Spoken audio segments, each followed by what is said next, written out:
Hello everybody, welcome back to some more Biome Exile SMP. Today we have a small project that I plan to do over at Spawn, and that project is going to be an ice farm. So in this chest right here we have all the materials for the ice farm. Right here is all we have and all we need for it. It's a pretty small project if we're looking at it, especially in comparison to many of the other things I have done in recent times.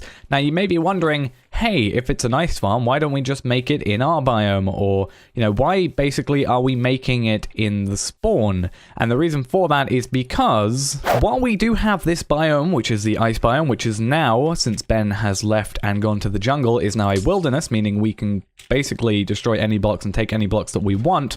This place is very rarely visited, especially by me, so if we were to create an ice farm here, it would not really generate any ice because we just wouldn't be here and this place wouldn't be loaded. If I build it at spawn, which is the only other place on the server that the ice can generate because it's in extreme hills, then we can actually have everybody, while they're on and walking through spawn and etc, they will be generating ice, which we and they can then destroy if we want to gather the ice for building.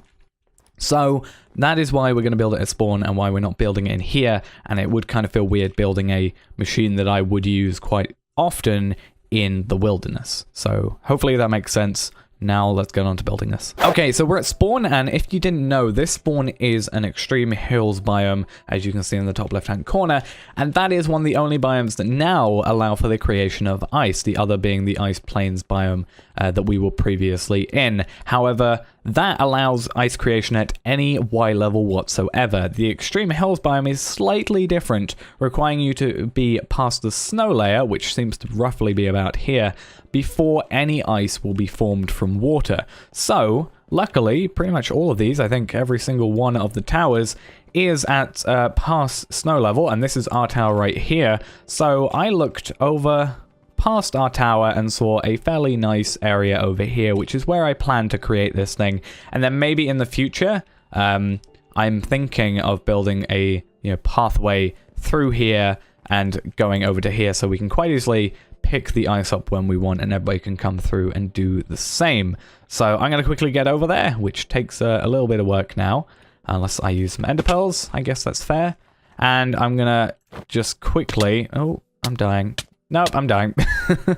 I will see you over there and we will get straight onto this project. Okay then, so in order to build this thing, we're going to need an area of 20 by 9, and I have marked those out by these 4 stone bricks, as you can see. So it's 9 that way, 20 that way, 9 that way, and 20 that way. And we're going to start off by having the rails and detector rails. We're going to come here and we're basically going to place 16 rails or detector rails in front of this one normal rail. So 1, 2, 3, 4, 5, 6, 7, 8, 9, 10, 11, 12, 13, 14, 15, 16, and then loop all the way back, obviously with the detector rails once again. So we're going to do this 6 times, and basically what this is going to do is every single time this, this minecart with a chest, every single time that goes over a detector rail, the piston that is going to be above it is going to be activated, and then will, push the ice that is on top of it upwards when that happens. So yeah, quite a lot of pistons being used, again 128 in total, and obviously a lot of detector rails and the like, but this hopefully should have some good results out of it. So as I said, again, this is going to be 6 times in total, so this should be the final one. 1, 2, 3, 4, 5, 6, and I'll place one here, and then it's going to loop back here with powered rails in a second. So I just want to make sure that I've got all the resources for that, and I'll see you with that bit in a second. Right then, so next up is going to be powering these rails, and you may be thinking, there's no power rails here. Well, there will be in a second. So I have 7 here. What's going to happen is I'm going to quickly actually take away these because I don't want powered rails really on dirt. That seems a bit weird. So I have some stone bricks. I might replace this eventually all with stone bricks once I've got the idea down a bit better. And I have a ton obviously from the previous build, and oh, that's a tower. I thought it was weird. So we're going to have a total of 1, 2, 3, 4, but we're going to be placing a redstone block here first, and then there's also going to be a powered rail here, And then what's also going to happen far over here, this is going to basically not be enough. You know, the minecart isn't going to be able to loop around here too much. So what we're going to do is extend these out. We're going to have 2 blocks here of powered rails, and I'll loop it around there. And then we're going to have that, and that happen, because obviously you can't put powered rails on corners.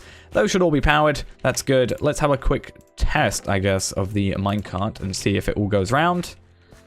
And you can see it is doing the detector rails, so it should have enough power to make a full loop around. So it's reached the power rails at the end. Will it reach these ones? If it does, then we are good. Okay, cool. So now I need to catch this thing up. There we go. And I'll put those back together. Awesome. Now we are on to the next bit. And I think I will go ahead actually and replace the floor here with stone bricks and pick up a few over there, because I think it is going to look a little bit weird. I don't think we'll be able to see it, but I would know that they're on like dirt, and I don't like that idea. So I'm going to actually tear all this up, replace it with stone bricks underneath, and then put it all back, and then I'll see you with the next part. Okay then, so I've replaced this all with stone bricks now, and I'm thinking that's looking pretty good. So let's get on to the placing of the pistons. So the way I've built it means that the ice is going to form on this side, and then we're going to destroy it technically on this side, or it's going to be pushed this way. So either what's going to happen is I'm going to build a platform out this way eventually so that we can get here, or I'm going to have to get rid of this and then create a way down here. Though if I create a pathway down there, it's going to just go this way like we planned. So basically what we're going to do is all but this final one, so 16 in total because this is an extra one on the side. We're going to have 16 pistons, so we should end with 48 by the end of this in our current slot. 48, that's going to work. And if we quickly get the minecart with chest and just have that sort of pushing around, you'll see sort of how this will work with this in a second when it finally gets over. I do find it interesting that these get powered, like when he went over this one. But yeah, you can see this one's going. But like when it went here, it powers this one, which powers this one. So that's a fairly interesting, and I get why this is now separate. So we are going to have to start placing, you can see, yep, okay. So what we're going to do is place all these on the back. We're then going to have a block here, a block right there, and then a block obviously carrying on sort of the trend this way. And this is going to be where our water blocks go to help form the ice. Okay, so now we have a bit more of the tedious work, and you'll see why in a minute when this minecart goes past us, but we need to place pistons over every single detector rail bar one, and that is going to be this final sort of outlying one here, because that is not there for the purpose of pushing a piston. It's actually there for the purpose of, well, pushing a piston, but different pistons pushing this way. So we will get to that in a little bit, but it is not pushing a piston like all the others. Now, assuming we don't somehow bug out and glitch through a block, then I think we're going to be good. And this is fairly easy. So what I'll do is I'll do all these, and I'll see you at the next step. God damn it. Okay, so this has gotten really, really noisy now, so I'm probably going to lower that for you guys. But now we are on to the stage of placing our water down. So what I decided to do is, for easy transport and not having to carry a million water buckets with me, I originally brought some ice with me because, you know, there's some exposed water bits that have been freezing. So I thought what we'd do is quickly just put these over so that we had at least a bit of ice working. If I don't get pushed by pistons, the plan is to you know, cover these over so they don't actually end up freezing. That is the plan. And then we're going to have to fill in this area back here, which is going to be an interesting time, actually. I need to find some more water. But yeah, we're going to fill in this back bit. It's going to then have pistons put on top of here to stop it freezing, similar to how I'm using those other blocks to stop the freezing. Let's use some ice blocks, actually, as well, that are here. And I think, if I'm correct, there should be quite a few ice blocks over in this little area over here. So let's quickly gather up a few of those using an ice block to create an ice farm. Yeah, here's a bit. So yeah, these are like slightly exposed, and these will fill it back in, and then they will eventually freeze over again. So we're not actually really taking much. So yeah, we will quickly place these down because ice is obviously a great way of just, you know, carrying a lot of water with you because, you know, it does actually stack, which is good. So we can place these in here. I'll do every other block, which should then automatically fill in the rest of it. So if I do that, and that, that should work. If I just eventually destroy these. And then what we'll do is we'll place some pistons on top of here. As you can see, we have 16 left. 16 obviously is how many we need for the other thing. They've already frozen over. How about we destroy that after? At least we know this biome definitely works for freezing. So that's good.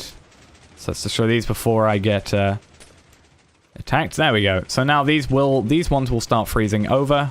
They will automatically fill in and the pistons will push them up when needed. So now we are going to have to set up the pushing from these pistons, which is going to be set up via this guy right here, which has obviously not had a purpose yet. Okay, so in a very short amount of time, we already have quite a few bits of ice, which is a nice little thing to see. However, these pistons are not set up yet, so they will not push forward and then be pushed up once again. So we're going to have to go over to this remaining detector rail. We're going to have to dig our way under it. So let's just see if we can get, I think it should be this block here. Let's get rid of these two. So what should happen is this detector rail will be pressed on. We're going to have a repeater going outwards twice, both on 4-tick delay. We're then going to have that go into a block, go into a redstone torch, go into another redstone torch here, a block here, and there should be a block over here. And then I think I have one too many redstone, but we should just need to do that. And when this eventually comes over, in just a second, it will push forward. And then these will be allowed, now that they have access to light, to freeze over again and be pushed up. So these guys will now eventually be pushed up. There we go. This one will do it first because it kind of is connected to this one for some weird reason. I think it's because of the way, you know, it's going over here, so it thinks it's somehow pushing on the others. I don't know, but, you know, it doesn't really matter. But as you can see, these are now being pushed up. This one will be pushed up in a second to 2 layers high, and this will just continue and continue. And when this layer is to, you know, has got to the max length, which I think is it 7 blocks or is it 15? I can't remember. It should then go into the next layer, and then vice versa, or not vice versa, etc., etc. You know, this layer will finish, then this one, then this one, this one, then this one, then this one. So what I think I'm going to do is that's going to be the end of the episode, but I'm going to probably AFK here, so I need to make a sort of AFK bunker, because this place is very spawning of enemies, so we want to keep ourselves safe there. But I will hold myself in a little stronghold somewhere, make sure that I don't get killed, and see how much ice we can generate, see if I can get a nice thumbnail. That might look interesting. I don't know how shaders look with this, you'll probably see in the thumbnail. And then also I need this for a new project in the future anyway, so once I've got enough, I will go ahead and build that in probably the next episode, because I will probably just be AFKing from now on till then. So yeah, thanks for watching, hope you enjoyed. If you have any suggestions once again for anything to do on the server, please post them in the comments below, and I will see you in the next episode. Bye bye.